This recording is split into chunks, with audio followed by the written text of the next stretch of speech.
13 अगस्त 2024 की रात लगभग 12:30 बजे के आसपास का वक्त रहा होगा। एक रोडवेज बस में कंडक्टर वह अपना जो कैश था उस कैश को जमा करने के लिए कैशियर के पास जाता है। आईएसबीटी देहरादून जब उसे जमा कर रहा था तो कैशियर पूछता है कि आज तुम लेट कैसे हो गए, तुम्हारी गाड़ी तो लगभग 10:30 बजे के आसपास आ जाती है। जैसे ही उस कंडक्टर से यह बात पूछी तो कंडक्टर सही से जवाब नहीं दे पा रहा था। कहा, साहब अगर तुम्हें कुछ चाहिए तो बताइए। जैसे कैशियर्स ने यह बात नहीं तो कैशियर थोड़ा सकपका जाता है कि किस चीज की बात कर रहे हो। कहा कि एक लड़की है, अगर आप चाहो तो उससे मुलाकात कर सकते हो। जैसे ही कंडक्टर ने उस कैशियर से बात कही तो कैशियर ने सारा कैश को ऐसे ही किसी के हवाले छोड़ दिया। कहा कि बस मैं कुछ देर में अभी आता हूं। कैशियर उस कंडक्टर के साथ जाता है। रोडवेज परिसर के अंदर एक देहरादून डूबे की बस खड़ी हुई थी। जैसे ही उस बस के अंदर प्रवेश करता है तो दो ड्राइवर एक लड़की के साथ जिसकी उम्र लगभग 16 साल के आसपास रही होगी उसका बलात्कार कर रहे थे। जैसे ही उन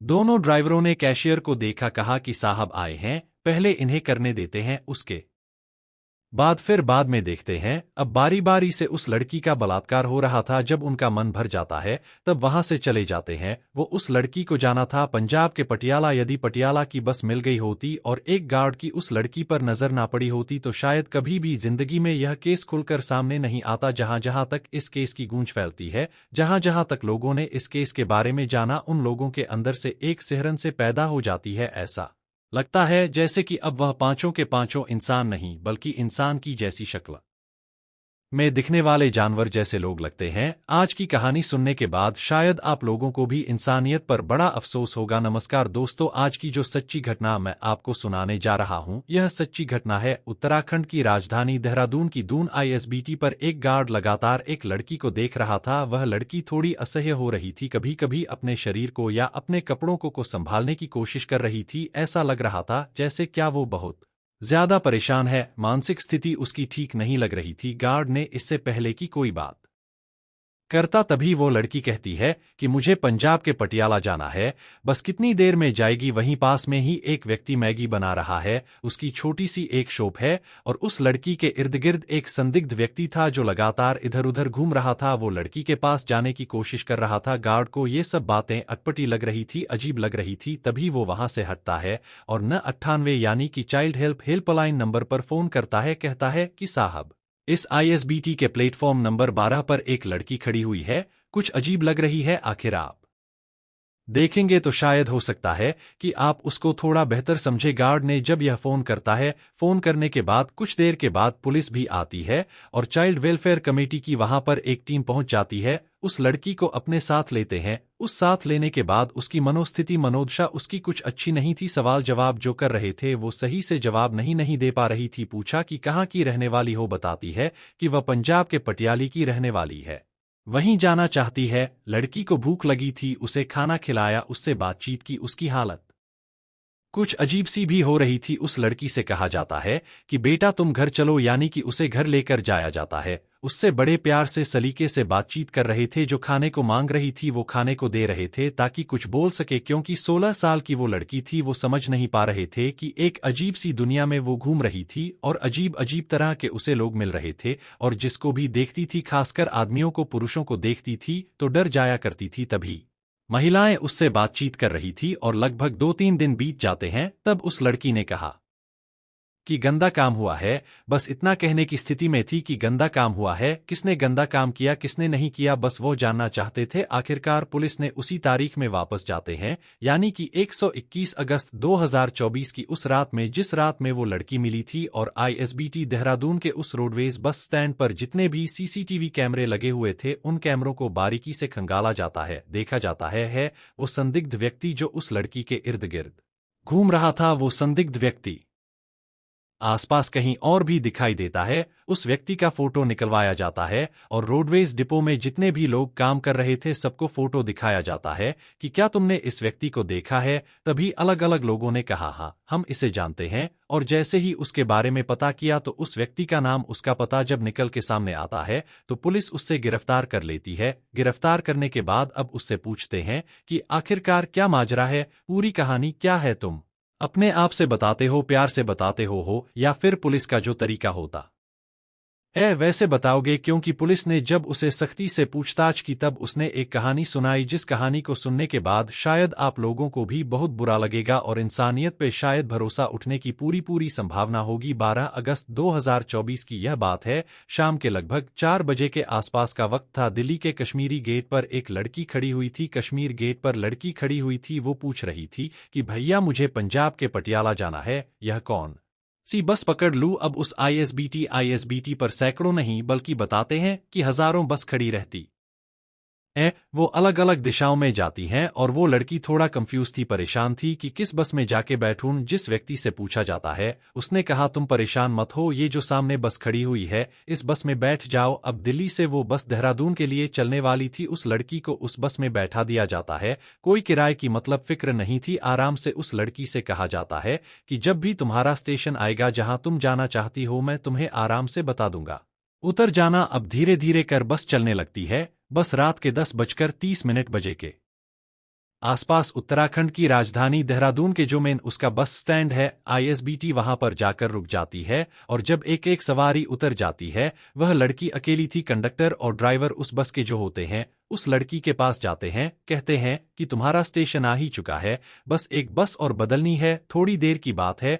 तुम थोड़ी देर हमारे साथ वक्त गुजार लो। अब उन दोनों ने, कंडक्टर और ड्राइवर ने, उसी जिस लड़की को कश्मीर गेट दिल्ली से लेके आए थे, अपनी गाड़ी में बिठाकर, जिसकी उम्र लगभग 151 साल के आसपास रही होगी, उस लड़की के पास जाते हैं। उसके शरीर के अलग अलग हिस्सों को उसे छूने लगते हैं, उसे परेशान करने लगते हैं, उसके तन के कपड़े उतार कर उसके साथ वो गंदा और घिनौना कृत्य करने लगते हैं। कंडक्टर ड्राइवर बारी बारी से यह सब काम कर रहे थे। उन्हीं के ठीक बराबर में एक और बस खड़ी हुई थी जो कि ऋषिकेश से दिल्ली के लिए रूट पर चलती थी। तो जब वहां तक ये आवाजें पहुंच रही है तो उस गाड़ी के अंदर 2 ड्राइवर बैठे हुए हैं। वो 2 ड्राइवर कुछ देर के बाद इसी गाड़ी में आते हैं और आकर देखते हैं कि इस गाड़ी के जिस गाड़ी में लड़की बैठी हुई थी पहले से एक कंडक्टर और ड्राइवर गंदा काम कर रहे हैं। वो जाते हैं कि अच्छा, हम भी करेंगे। यानी कि दोनों ड्राइवरों ने आकर उन दोनों कंडक्टर ड्राइवर से उस लड़की के बारे में कहा, जैसा तुम कर रहे हो वैसा ही हम करेंगे, इनका कोई बात नहीं, कोई ऐतराज नहीं है। लगभग 1.5-2 घंटे का समय बीत जाता है।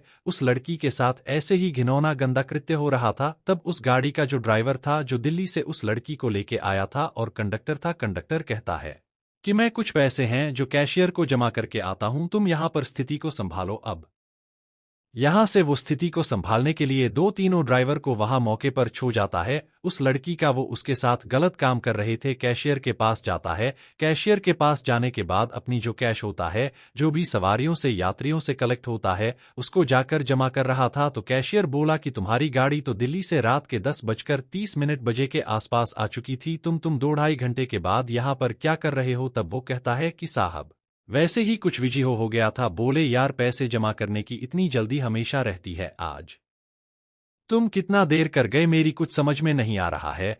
जब कैशियर ने तरह तरह के सवाल पूछना शुरू किया तो वो वालों के सामने ज्यादा देर टिक नहीं पाया और उसने क्या बोला कि मेरी गाड़ी के अंदर एक लड़की है, अगर तुम चलना चाहो, उससे मिलना चाहो तो आराम से मिल सकते हो, कोई दिक्कत नहीं है। कैशियर ने जैसे ही यह बात सुनी, कैशियर एकदम से खुश हो जाता है, चहक जाता है, और जब गाड़ी के अंदर आकर देखता है तो 2 ड्राइवर उसके साथ गंदा घिनौना कृत्य कर रहे थे। उन दोनों ड्राइवरों की नजर जब कैशियर पर पड़ती है तो कैशियर को देख के कहते हैं कि पहले साफ को कुछ काम करने दो, उसके बाद फिर हम इसके साथ कर लेंगे। अब कैशियर ने भी उसके साथ घिनौना गंदा कृत्य किया। यानी कि पहले कंडक्टर ड्राइवर उसने गाड़ी खड़ी हुई थी जो ऋषिकेश और दिल्ली के लिए चलती थी, उसमें 2 ड्राइवर पहले से मौजूद होते हैं और 5 में आ जाता है। कैशियर पांचों मिलकर उस लड़की के साथ बारी बारी से सामूहिक बलात्कार कर रहे थे। जब लड़की वो चीखने की कोशिश कर रही थी, शोर मचाने की कोशिश कर रही थी, तो उसको एक ही बात कही जाती थी कि तुम पटियाला नहीं जाना चाहती हो, पटियाला जाओगी तो यह सब करना ही पड़ेगा। अब उस लड़की के समझ में नहीं आ रहा था कि उसके साथ हो क्या रहा है, क्योंकि उसकी मनोस्थिति अब ऐसी स्थिति में नहीं थी कि वो ठीक ठाक होती। अब कुल मिलाकर वो लड़की यहां से निकल जाती है, उसे जाने दिया जाता है और वह प्लेटफॉर्म नंबर 12 पर ऐसे ही खड़ी होकर इंतजार कर रही थी, जहां पर एक व्यक्ति मैगी बना रहा है और एक गार्ड की नजर उस लड़की पर पड़ जाती है और जो संदिग्ध कंडक्टर था उस लड़की को बार बार इर्द गिर्द वहां से उसे हटाना चाहता था ताकि वह हट जाए, लोगों के बीच में ना जाए, लेकिन गार्ड ने सूझबूझ का परिचय दिया। 1098 पर फोन करता है CW। साथ ही ये जो पुलिस होती है मौके पर आती है और पांचों व्यक्तियों को पहले उस CCTV के आधार पर पहले उस कंडक्टर पकड़ा जाता है जो संदिग्ध था, उसके आधार पर 5 और व्यक्ति पकड़े जाते हैं और पांचों की अगर नाम बात करें तो एक का नाम धर्मेंद्र कुमार होता है जिसकी उम्र 32 साल के आसपास पास होती है, जो कि हरिद्वार का बंजारा गांव लगता है, बुग्गावाला के पास वहां का वो रहने वाला होता है। साथ ही हरिद्वार के भगवानपुर का रहने वाला देवेंद्र जिसकी उम्र 57 साल के आसपास 57-52 साल के आसपास होती है, एक उत्तर प्रदेश के फर्रुखाबाद के नवाबगंज का गांव सिला लगता है, वहां का रहने वाला रवि कुमार होता है। साथ ही हरिद्वार के बंजारावाला गांव का रहने वाला राजपाल जिसकी उम्र 57 साल के आसपास होती है और देहरादून के पटेल नगर का रहने वाला राजेश कुमार होता है।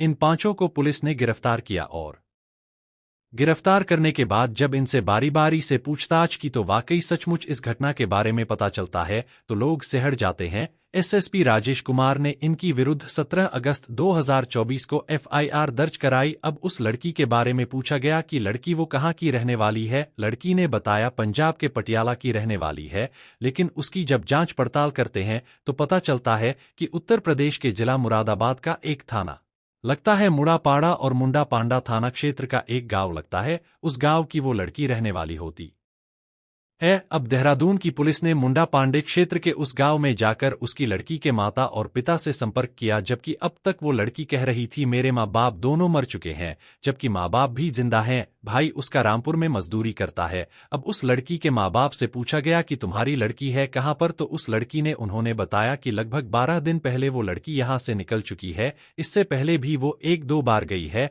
लेकिन इस बार कब कैसे निकल गई हमने उसे हर जगह तलाश करने की कोशिश की, करें तो क्या करें। अब वो माँ बाप लड़की से मिलने के लिए गए तो लड़की ने माँ बाप के साथ जाने से साफ इनकार कर दिया कि मुझे इनके साथ नहीं जाना है, क्योंकि बात पता चला कि पुलिस की जांच पड़ताल में कि माँ बाप की भी जो मनोस्थिति है वह भी ज्यादा अच्छी नहीं है। वह अपनी बेटी को लेकर काफी समय से बहुत ज्यादा परेशान रहते हैं और वो लड़की जिसके साथ 5 लोगों ने सामूहिक बलात्कार किया है उसको ठीक से यह पता भी नहीं था कि उसके साथ गंदा और घिनौना कृत्य जो है वो क्या है। हालांकि उस लड़की का भी इलाज चल रहा है और साथ ही उस लड़की को शायद अभी जो जहां पर ना ऐसी लड़कियों को रखा जाता है वहां रखा जा रहा है ताकि उसकी मनोस्थिति मनोदशा ठीक हो सके। काउंसलिंग उसकी कराई जा रही है और इस घटना से संबंधित जो अन्य आरोपी हैं उनके बारे में भी जानकारी जुटाने की कोशिश की जा रही है ताकि 5 से कहीं ज्यादा ना हो। इसलिए पुलिस की कोशिश है कि इस मामले को फास्ट ट्रैक कोर्ट में चलाया जाएगा। इनके आरोपियों के विरुद्ध मुकदमा दर्ज कर लिया गया है, कम से कम समय में इन्हें सजा